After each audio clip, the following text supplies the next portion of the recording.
अस्सलाम वालेकुम, आप देख रहे हैं सेठी से सवाल। मैं हूँ सैयदा आयशा नाज, मेरे साथ मौजूद हैं नजम सेठी साहब। वालेकुम। सेठ साहब, अमेरिका और इंडिया के ताल्लुकात कुछ अरसे से कशीदगी का शिकार थे, तो आपसे हम इस बारे में एनालिसिस जानते रहते थे कि एससीओ में जाने से इंडिया को क्या फ़ायदा होगा, उस पर आपने तबसरा किया।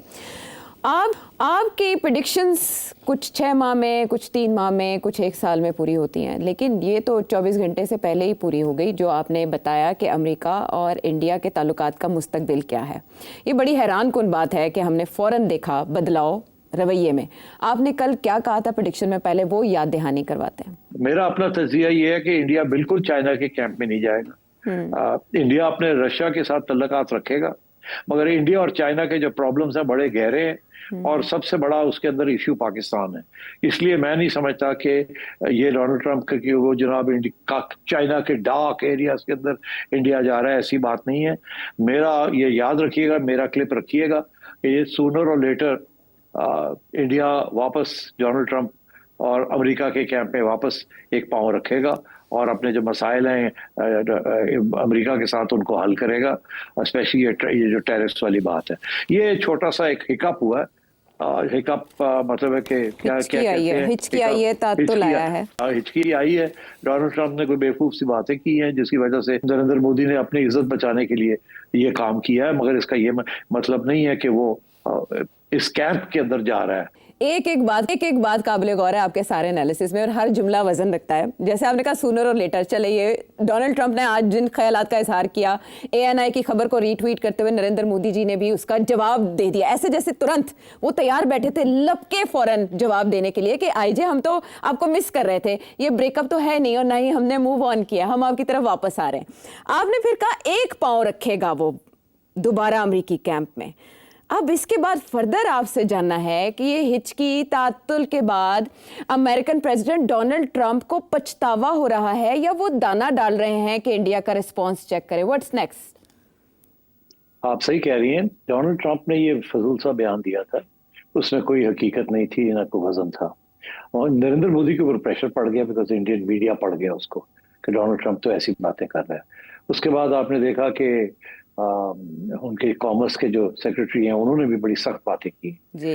और इल्जाम लगा दिया है हिंदुस्तान के ऊपर, इंडिया के ऊपर, कि आपकी वजह से ये यूक्रेन का वॉर नहीं खत्म हो रहा और आप इसको हेल्प कर रहे हैं रशिया को, एंड सो ऑन। तो मेरा ख्याल है कि it's they both went overboard, जिसे कहते हैं ना कि बहुत बढ़ गए थे। अच्छा, उससे फिर जाहिर है नरेंद्र मोदी ने कोई जवाब तो नहीं दिया, उठ के वो चले गए। एससीओ तो जाना ही था उन्होंने, ऐसी बात नहीं थी कि वो ना जाते, हमेशा जाते रहे। ब्रिक्स का भी हिस्सा है वो, मगर इस दफा उन्होंने जो इस दफा कोशिश की, वो नजर आ रहा था कि नरेंद्र मोदी लपक के कभी प्यूटन के पास पहुंच जाते थे, लपक के कभी शी जिनपिंग के पास पहुंच जाते थे, और तस्वीरें दिलवाई जा रही थी, कैमरे साथ थे, और वो बिल्कुल ऐसे था कि he is acting on stage. और बाय द वे वो हमारे शहबाज साहब भी यही कर रहे थे कि पॉल सल हा जपियां शपियां, ये सिर्फ आपकी ऑडियंस के लिए है, इसकी कोई अहमियत नहीं थी ओवर देयर। और बड़े सख्त हार्डर्ड लीडर्स हैं, वो जप्पी शप्पी डालने से, हा करने से, हाथ पकड़ने से उन पे कोई असर नहीं होता। ये सिर्फ सारी शहबाज शरीफ साहब जो कर रहे थे वो आपके लिए था, पाकिस्तानी ऑडियंस के लिए था कि देखो जी मैं कितने पहुंचे यहाँ तक, कितने बड़े लीडर जो वो तो मेरे यार ने।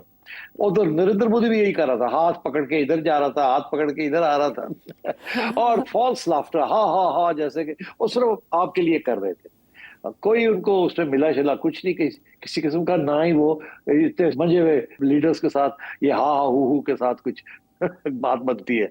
अच्छा, वो कहते हैं ना कि इंटरेस्ट होते हैं, दोस्तियां नहीं होती। तो अब बात यह है कि मगर डोनाल्ड ट्रंप जो है वो देख के बड़ा परेशान हुआ, और वो किया भी डोनाल्ड ट्रंप के लिए जा रहा था। चाइनीज भी डोनाल्ड ट्रंप के लिए कर रहे थे वो परेड शरेड ये भी दोनों जॉनीज ऊपर नीचे हिल रहे थे पाकिस्तानी और इंडियन ऑडियंस को दिखाने के लिए, और उधर डोनाल्ड ट्रंप जो है वो देख रहा था, और अमेरिकन मीडिया उससे पूछ रहा था कि हुन दसो एक ही हो रहा है, एक ही हो रहा है। हाँ। तो और सारे कमेंटेटर्स डोनाल्ड ट्रंप को क्रिटिसाइज कर रहे थे। तो ये मुझे नजर आ रहा था कि इतने इंटरेस्ट हैं दोनों के, ये छोटी छोटी बातों के ऊपर ये जज्बाती किस्म के हो रहे हैं, या अपनी ऑडियंस की तरफ देख रहे हैं और कुछ भी नहीं, और ये सीधे हो जाएंगे। और वो हो गए। अब मैंने जब ये कहा ना कि एक कदम उनकी किश्ती में, जी वही बात हुई। अब ये देखे ना, वो यूएन नहीं जा रहा, ट्वीट जी कर दी, हाँ सलाम दुआ ले ली, मगर यूएन नहीं जा रहा है। यस क्यों नहीं जा रहा? क्यों नहीं जा रहा? हमेशा जाते हैं। हाँ जी नहीं जा रहा है, इसलिए नहीं जा रहे क्योंकि वहां डोनाल्ड ट्रंप आ रहा है। हम्म। और अगर डोनाल्ड ट्रंप आ गया तो मोदी फिर क्या करेगा? जफ्फी डालेगा डोनाल्ड ट्रंप को। यहाँ घर आएगा तो गालियां पड़ेंगी कि आपने फिर जफ्फियां डालनी शुरू कर दी हैं, फिर उसके हाथ पकड़ने शुरू कर दिए हैं। उसने तो अभी आपको कोई टैरिफ्स के ऊपर रिलीफ नहीं दी।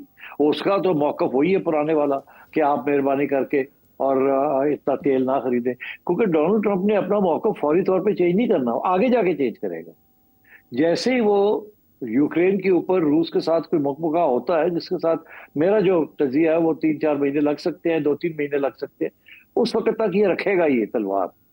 तो इवेंचुअली वो भी सेटल होगी और ये भी सेटल होगा, और ये वापस चले जाएंगे और एक दूसरे के ये जो 25% ये किया है इसके ऊपर भी एग्रीमेंट हो जाएगी। अभी आपने देखा है इंडियन कॉमर्स मिनिस्ट्री के लोग कह रहे हैं कि हमारी तो नेगोशिएशंस टैरिफ के ऊपर अभी तक जारी है, हमने तो कोई पुल बैक नहीं किया। तो मैं यही समझता हूँ कि इसलिए इस वक्त नरेंद्र मोदी का वहां जाना उसके लिए प्रॉब्लम बन सकता था मीडिया में, क्योंकि उसका मीडिया देखे ना, इंडियन मीडिया अगर आप देखें, वो तो गालियां दे रहे हैं डोनाल्ड ट्रंप को। वो तो अगर उनके पास हिम्मत होती तो वो जंग छेड़ देते इंडिया और अमेरिका की। इतनी गाली पड़ रही है डोनाल्ड ट्रंप को। और इसलिए मोदी इस माहौल में वहां जाएगा तो क्या करेगा जाके वहां? डोनाल्ड ट्रंप आ जाएगा और आके हाथ, फिर उससे बातचीत करनी पड़ेगी। फिर दूर रहेगा तो लोग कहेंगे जी ठंड पे आ गई, नेड़े आएगा कहेंगे लो जी हुण मिलिया की तुहानू, तुसी फिर नेड़े हो गए हो। तो I think this is very सोच के समझ के ये फैसला किया कि अभी मैं चीन से आया हूँ जफ्फियां पा के हाथ फाड़ के, हूँ मैं अमरीका चला जाऊँ, थोड़ी देर पीछे हट के रहिए, ठीक है, इसको जरा बात को आगे बढ़ने दें। डोनाल्ड ट्रंप भी एक कदम पीछे हटे और मैं फौरन आगे आ गया हूँ, मगर मैं एकदम नहीं आना चाहिए, नहीं तो यहाँ घर वाले जो है वो पीछे पड़ जाएंगे कि आप ये क्या कर रहे हैं। दैट्स व्हाई आई सेड कि ये एक कदम जो है वो अब अमेरिकन बोर्ड के अंदर भी रखेंगे। इवेंचुअली जाके ये इनके मसले हल हो जाएंगे। वो इंडिया के लिए ऐसे है कि दूध का जला छाछ भी फूंक फूंक कर पीता है। आपने कहा वो जनरल असेंबली में नहीं जा रहे, इससे पहले उनका इरादा था कि खिताब करेंगे नरेंद्र मोदी, लेकिन जो अब रिवाइज लिस्ट आई है कल, उसमें नरेंद्र मोदी नहीं है बल्कि जयशंकर जा रहे हैं। सेठ साहब, इससे पहले क्वाड का इरादा भी कैंसिल किया प्रेसिडेंट ट्रंप ने कि वो क्वाड के लिए इंडिया नहीं जाएंगे, सोर्सेज ने ये बताया, कोट किया। अब ब्रिक्स में इंडिया का ना जाना, ये खबर भी सामने आ रही है कि 8 सितंबर को नरेंद्र मोदी नहीं जा रहे उसमें। तो ये क्या स्ट्रेटजी हुई? यहां भी नहीं वहां भी नहीं।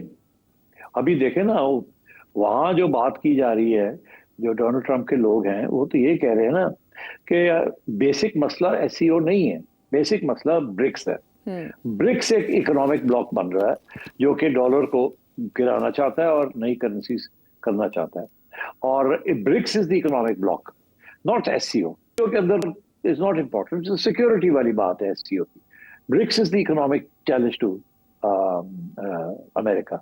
अब ब्रिक्स के अंदर ब्राजील के साथ लड़ाई झगड़े चल रहे हैं, अमेरिका के सख्त लड़ाई झगड़े, पूरी यहां तक कि वो तो ब्राजील के प्रेसिडेंट को निकालना चाहते हैं, रेजिम चेंज करना चाहता है ये साहब डोनाल्ड ट्रंप। और बाकी आ गया ब्रिक्स का बी ब्राजील और रशिया के साथ चल रहा मसला, आई इंडिया, सी चाइना।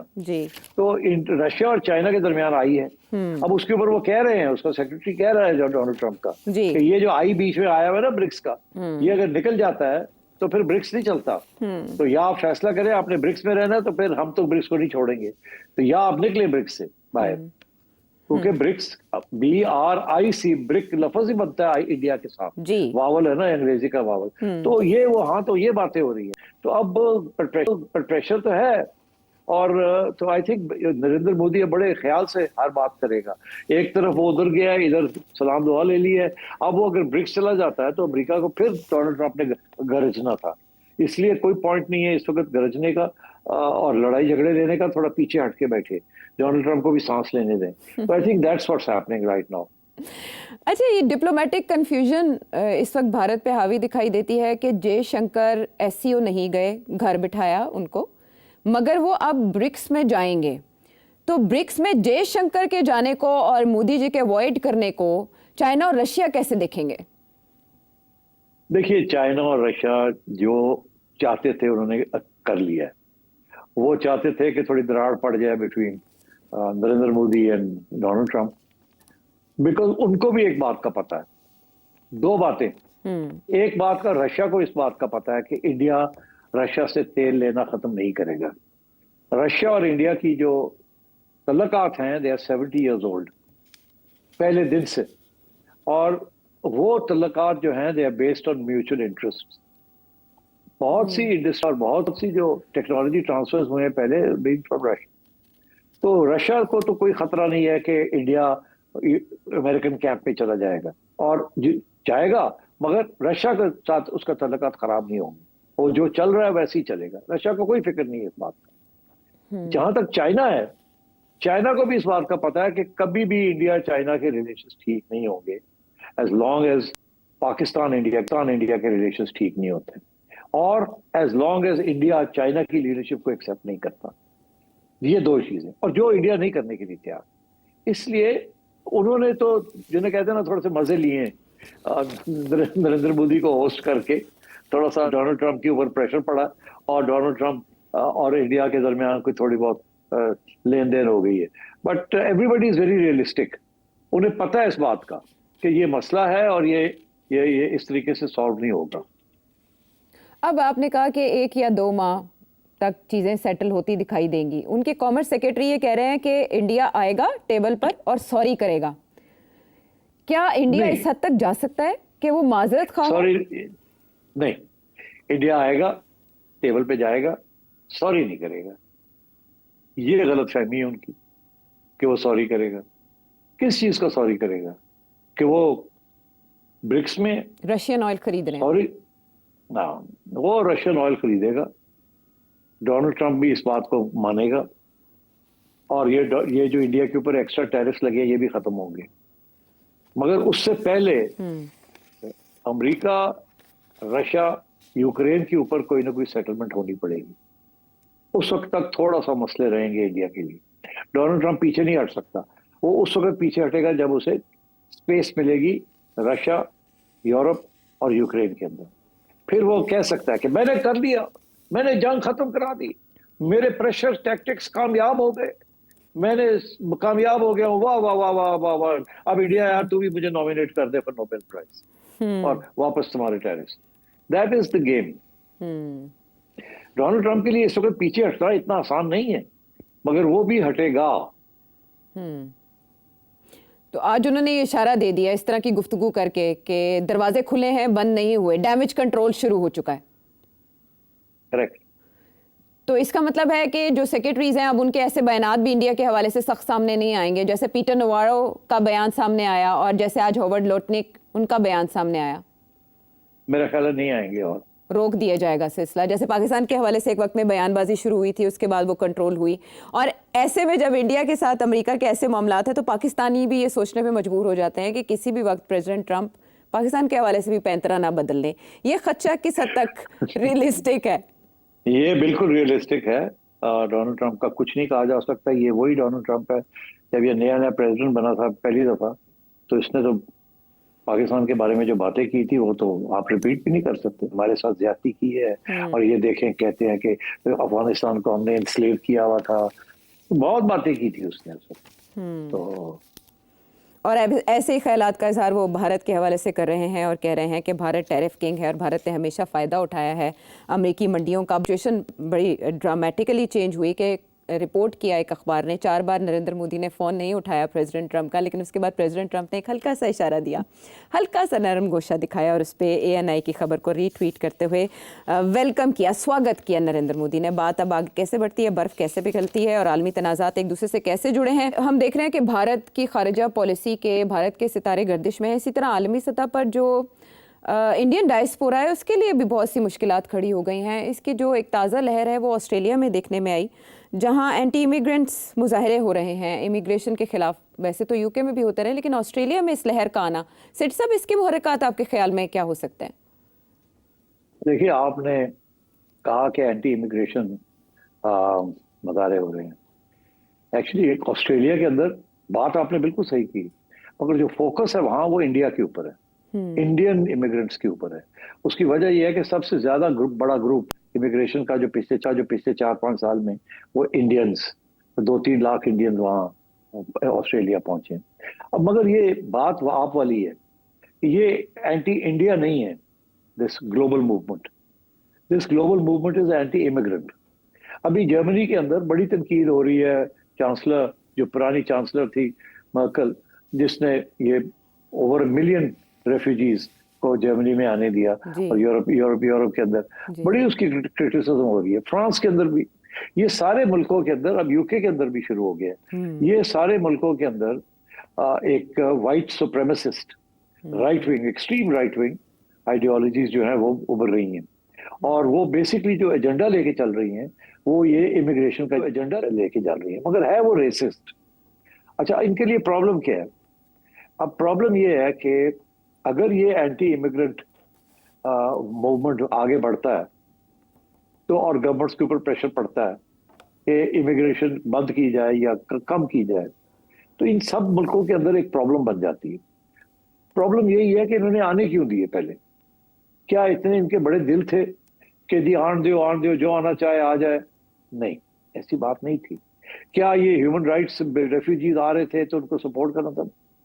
ये ना समझिए आपके बहुत ये इन्होंने ह्यूमन राइट्स के बेसिस के ऊपर इमिग्रेशन खोली थी। नो, इनको इमिग्रेंट्स की जरूरत थी।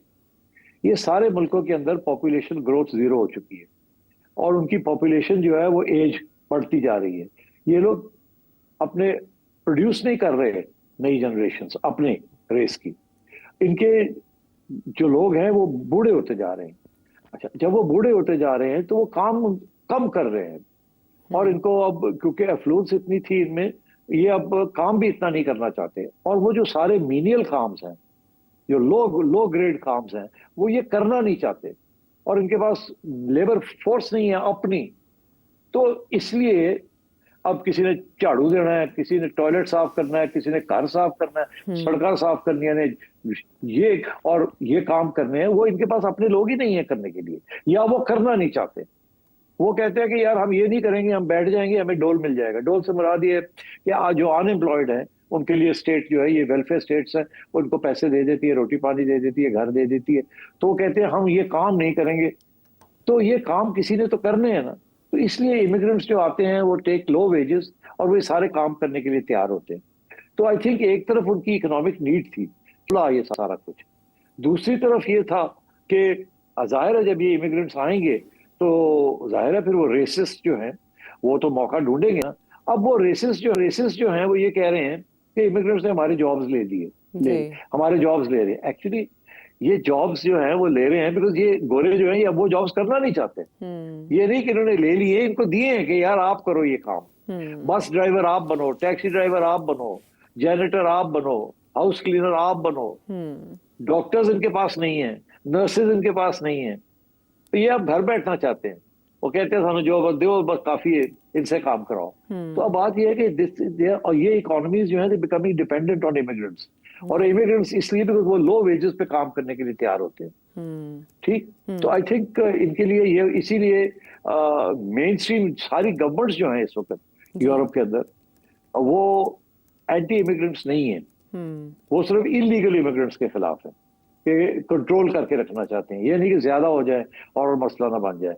ये नहीं कि वो एंटी इमिग्रेंट्स है, मगर ये जो राइट विंग पार्टीज हैं ये जज्बाती और इमोशनल इश्यूज को क्रिएट कर रहे हैं। ये दिस इज व्हाई आप इंडिया के ये जो ऑस्ट्रेलिया है, बिकॉज वो लार्जेस्ट कम्युनिटी जो है वो इंडियंस है वहां, तो उनको फोकस किया जा रहा है। इसी तरीके के साथ यूके के अंदर पाकिस्तानी के ऊपर आ रहा है, जर्मनी के अंदर टर्क्स के ऊपर आ रहा है, फ्रांस के अंदर अगेन टर्क्स के ऊपर और अरब्स के ऊपर आ रहा है। तो इस किस्म की चीज सिचुएशन है ये, but that is the root cause of this. It is not an anti India movement.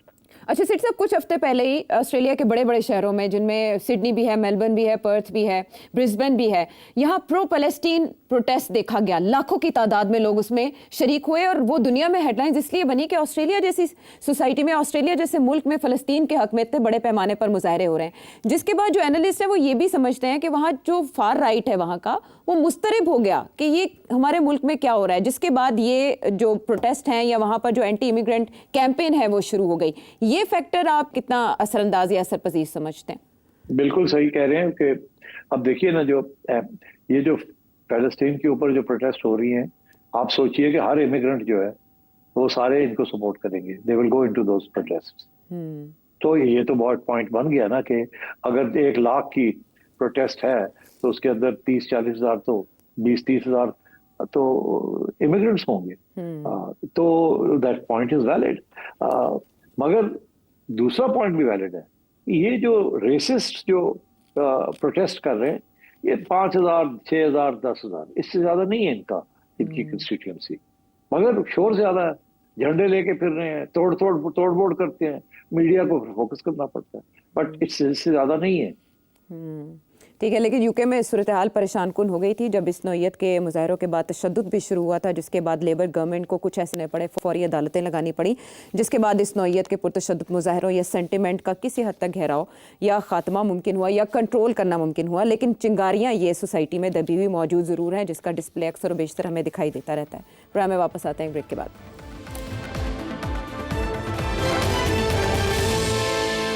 Show में खुश आमदेद, और अब मुल्तान से हारिस अजहर का सवाल शामिल करेंगे।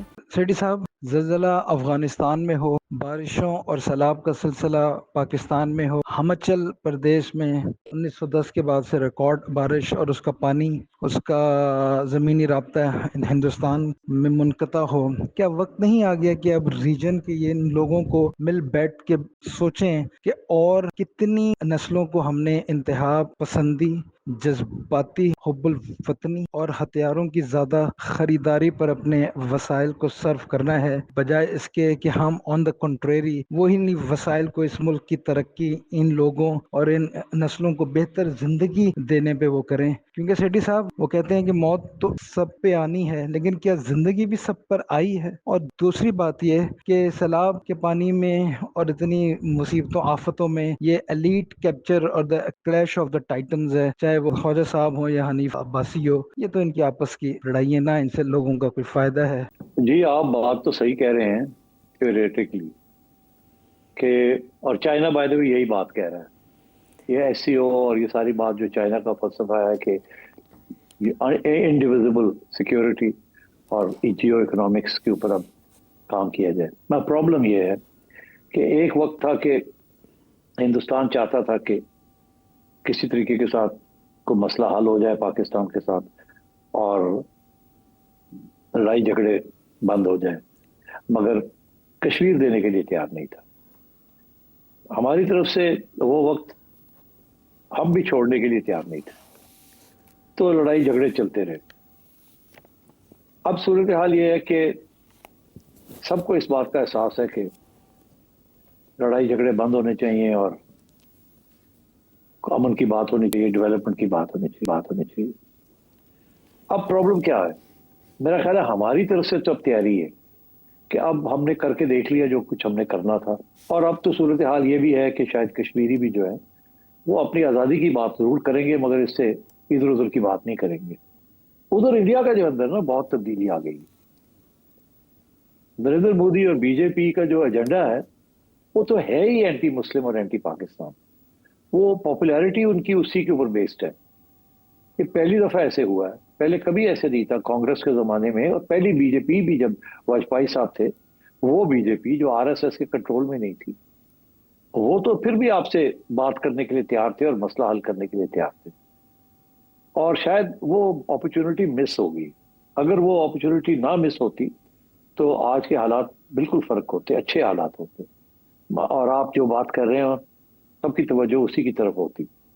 मगर हुआ ये कि बीजेपी में तब्दीली आई, आरएसएस का इन्फ्लुएंस आ गया, नरेंद्र मोदी आ गया, और उसने जो हिंदुत्व का जो एजेंडा लेके आया वो बिल्कुल पाकिस्तान को तस्लीम करने के लिए तैयार नहीं है। यहां तक छोड़े तस्लीम क्या, वो तो उसको इस्तेमाल करता है वोट लेने के लिए।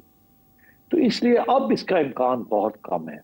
अब जितना पाकिस्तान और चाइना और अमेरिका भी कोशिश करें कि किसी तरीके के साथ इंडिया पाकिस्तान के दरमियान अमन हो जाए और कश्मीर का कोई ऐसा हल निकाल लिया जाए जिससे दोनों मुतमईन हो जाए कि चले कुछ ना कुछ तो हुआ, वो अब मुझे नजर नहीं आ रहा। जब तक ये बीजेपी रूल करेगी इंडिया के अंदर। और जब तक नरेंद्र मोदी और उसके एंटी पाकिस्तान और एंटी मुस्लिम लोग आरएसएस के इसको चलाएंगे, मुझे नजर नहीं आ रहा कि एनी पॉसिबिलिटी जिसकी तरफ आप इशारा कर रहे हैं। सो ये मायूसी की बात है। ये पहली दफा ऐसे हुआ। मैं पहले कभी इतना मायूस नहीं था।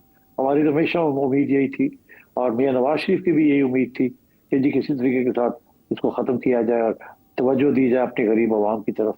वो भी करें और हम भी करें, ये हथियार और जंगजू रियासतें बंद करें। मगर अब आपने देखा हमारा डिफेंस बजट भी बढ़ रहा है, उनका डिफेंस बजट भी बढ़ रहा है। वो जो फ्रीज करनी थी, जो अमन की बात होनी थी, मुझे नजर नहीं आ रही। इंडिया तो कहते हैं हमने संदूर बंद ही नहीं किया, किसी वक्त हम फिर कुछ ना कुछ कर सकते हैं।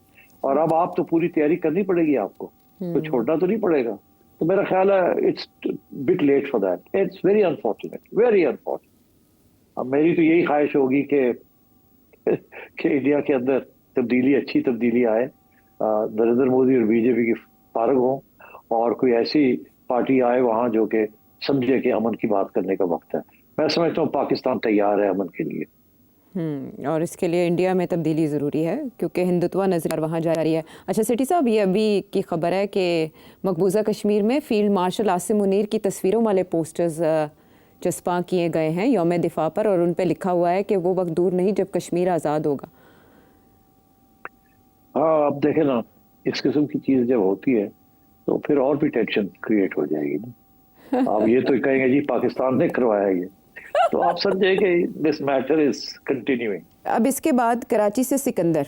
कराची का आखिर क्या हाल है? कराची एक पाकिस्तान का सबसे बड़ा शहर है, बिजनेस हब है, और ये नहीं मालूम कि इसकी आबादी 1.5 करोड़ है, 2.5 करोड़ है, 3.5 करोड़ है। तो जब इतनी बड़ी वेरिएशन है, जब हम इसी को सर्टेन नहीं कर सकते कराची की आबादी कितनी है, तो किस तरह से यहाँ पे इंफ्रास्ट्रक्चर की डेवलपमेंट हो सकती है, कराची की डेवलपमेंट हो सकती है? इसमें सबसे बड़ी रुकावट क्या है? अब सूबे भी नहीं बन सकते, जैसा आपने लास्ट प्रोग्राम में अर्ज किया था। बल्दियाती निज़ाम किसी हद तक एक्टिव है, अब तो पीपल्स पार्टी का मेयर भी है। तो आखिर इसका हल क्या है? क्या कराची अगर मफलूज हो जाएगा तो पूरा मुल्क चल पाएगा? इसका जवाब जरा दें कि कराची में क्या सिस्टम होना चाहिए जिससे कराची का मसला हल हो और कराची वालों की जिंदगी जो है वापस सुकून में आ सके। जी देखिए, इसके ऊपर पहले भी बात हुई है। कराची में अवाम जिसको वोट देगी ना, वही कराची का मसला हल कर सकते हैं। अगर अवाम नॉन पीपीपी किसी को तो वोट देती है और असेंबली पीपीपी के हाथ में, वो कुछ नहीं करेंगे आपके लिए। वही लोग आपके लिए करेंगे जिनको आप वोट देते हैं और जिनके पास पैसे हैं। तो एक सूरत तो ये है कि आप लोग सारे पीपल पार्टी के पीछे लग जाएं और पीपल पार्टी को लंबा ही वोट दें आप, ताकि कराची की सारी सीट्स पीपल पार्टी की हों। फिर वो कहेंगे वाह जी हमें सीटें मिल गई, अब हम कराची के लिए कुछ करते हैं, हम अपना वोट बैंक को बरकरार रखते हैं। अगर आप MQM और इधर उधर वोट देंगे और वो बिखर जाएंगे तो फिर कुछ नहीं होगा। एक तो ये, क्योंकि जाहिर है आप क्यों करेंगे, आपने वोट अपने दिल के साथ देना है, जिसको आप पार्टी के साथ आपका ताल्लुक है उसको देंगे, तो इसलिए ये मसला आपका हल नहीं हो रहा। दूसरा सूरत हाल ये है कि कानून के मुताबिक पक्की लोकल बॉडीज हों और पक्के genuinely free and fair elections हों, और NFC अवार्ड जो है उसके अंदर पक्का कॉन्स्टिट्यूशनली लोकल गवर्नमेंट को पैसे मिले, ताकि आपका मेयर जो है और आपकी लोकल गवर्नमेंट जो है वो आपके लिए कुछ करे। एक तो ये सोल्यूशन है। उसके अंदर जैसे मैंने कहा 3 उसके हिस्से हैं। एक NFC अवार्ड जो है वो प्रोविंस को कहेगा अपने 5, अगर 100 रुपया प्रोविंस को देना है तो उसमें से 40 रुपए आपने या 50 रुपए आपने लोकल गवर्नमेंट को देने।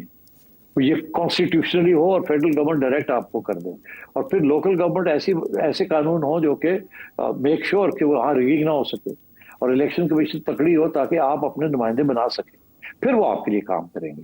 तो ये फार्मूला बेहतर है कि आपको धक्का दिया जाए कि आप पीपल्स पार्टी के लिए वोट करें। मेरा ख्याल है कॉन्स्टिट्यूशनल अमेंडमेंट करनी चाहिए इस चीज को करने की। एक और भी सोल्यूशन है, मगर पता नहीं वो सोल्यूशन है कि नहीं, बड़ा मुश्किल है वो। ये है कि कराची को भी जैसे इस्लामाबाद फेडरल एरिया है, कराची को भी फेडरल एरिया बना दिया जाए और फेडरल गवर्नमेंट टेक ओवर कर ले कराची की देखभाल, फिर शायद मसला हल हो सके। मगर कराची इस वक्त सिंध का कैपिटल है, कैसे कराची को फेडरल एरिया बनाया जाएगा? और इतनी रेजिस्टेंस होगी यहाँ, तो पानी के ऊपर इतनी लड़ाई झगड़े शुरू हो जाते हैं, तो कराची को सिंध से निकाल के कहीं और देना, ये तो फिर सिंधी कहेगा ये क्या हुआ, आप तो नहीं मानते। तो आई थिंक इस किस्म के इशू तो कराची का भी कैपिटल था भी, तब क्या मसाइल हुए कि इस्लामाबाद शिफ्ट हुआ? तब ये सिंधी नेशनलिज्म नहीं थी ना इतनी। अगर रह जाता तो ठीक था, वो नहीं, वो अयूब खान ने चेंज कर दिया। अब मुश्किल हो गया, अब Sindhi nationalism it's a very potent force. सेठ साहब, आबादी के तायुन में क्या मसला है कि टोटल आबादी का ही तायुन अभी तक नहीं हो सका, कितनी है? ये बस वही मसले हैं कि कोई कहता है 20 मिलियन है, कोई कहता है 10 मिलियन है। अब कराची इतना बड़ा शहर हो गया, वो एक शहर तो नहीं रहा। कराची को ब्रेकअप करना into smaller units would have been a good idea, मगर अगेन इस वक्त स्टेटस को जो भी हाथ लगाएगा ना तो लोग खड़े हो जाते हैं, और वेस्टेड इंटरेस्ट बड़े पावरफुल हैं। इस वक्त पीपल पार्टी पूरी हावी है, सारे पैसे पीपल पार्टी चाहती है उनको मिले, फिर वो जहां मर्जी खर्च करें, वो खर्च करते हैं अपने कंस्टिट्यूएंसीज के ऊपर। अगर कराची के अंदर लोग उनको वोट डालना शुरू कर दे तो वहां भी करना शुरू कर देंगे। वहां के एमपी जाएगा और कहेगा जरदारी साहब को, जी मुझे पैसे दें, मैंने ये ब्रिज बनानी है, मैंने ये गंदगी साफ करनी है, मैंने ये करना है। मगर वो पीपल पार्टी को वोट नहीं मिलता ना कराची में, तो ये रिगिंग करनी पड़ती है। तो ये है इस मर्ज़ की तशख़ीस, और इसका इलाज जो है वो मसला है, और उस मसले को हल करने के लिए जो चाहिए वो एक और मसला है। आपने बुनियादी वजूहात जानी, वापस आते हैं एक ब्रेक के बाद।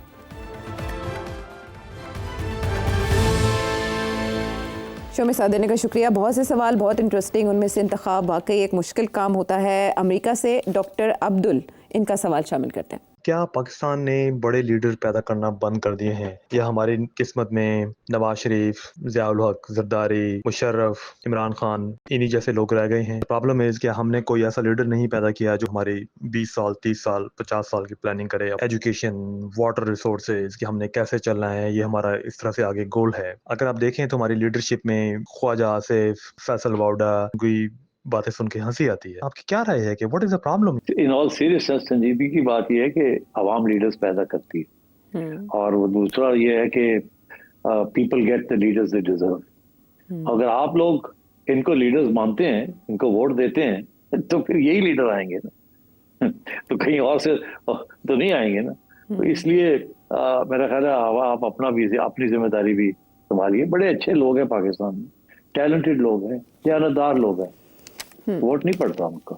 अच्छा सिर साहब, अगर पाकिस्तान में बुनियादी हुकूमतों का निज़ाम हमेशा से मजबूत होता तो क्या एक जेन्युइन अवामी लीडर वाकई पनप सकता था, या आप समझते कोई ऐसा लीडर गुजरा है जिसने ग्राउंड लेवल से ही अपनी साख बनाई हो, सियासी साख?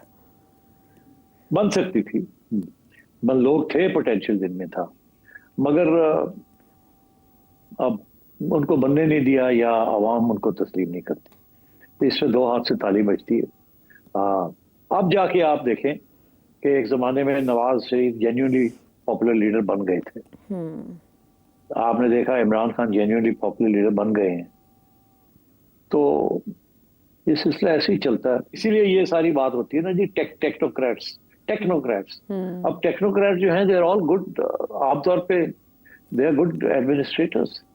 तीसरी बात आपने जो कही कि जी कोई आए और 10 साल 20 साल के अंदर ये कर दे, वो कर दे, अब वो जमाने खत्म हो गए हैं 10 साल 20 साल वाले। जैसे कोई अतातुर्क आया और वो डिक्टेटरशिप में होता है, डेमोक्रेसी के अंदर नहीं होता। डिक्टेटरशिप जो है, अयूब खान 10 साल रहा, ज़ियाउल हक 10 साल रहा, मुशर्रफ 10 साल रहा, बात खत्म, और मैं ज्यादा क्या कह सकता हूँ। आपने इशारों में बहुत बड़ी बात समझा दी है। अच्छा है कि आपने ग्रीन हाउस इफेक्ट की तरफ आप नहीं गए, लेकिन क्या मामलात होते हैं कि जो कुदरती तौर पर या फितरी तौर पर पेड़ नशोनुमा नहीं पाते, और उसके मुहर्रिकात क्या होते हैं? इसी तरह के और भी सवाल अगर हों आपके जहन में तो नंबर है आपके सामने, इस नंबर पर भेजें। अगले प्रोग्राम तक के लिए हमें इजाज़त दें।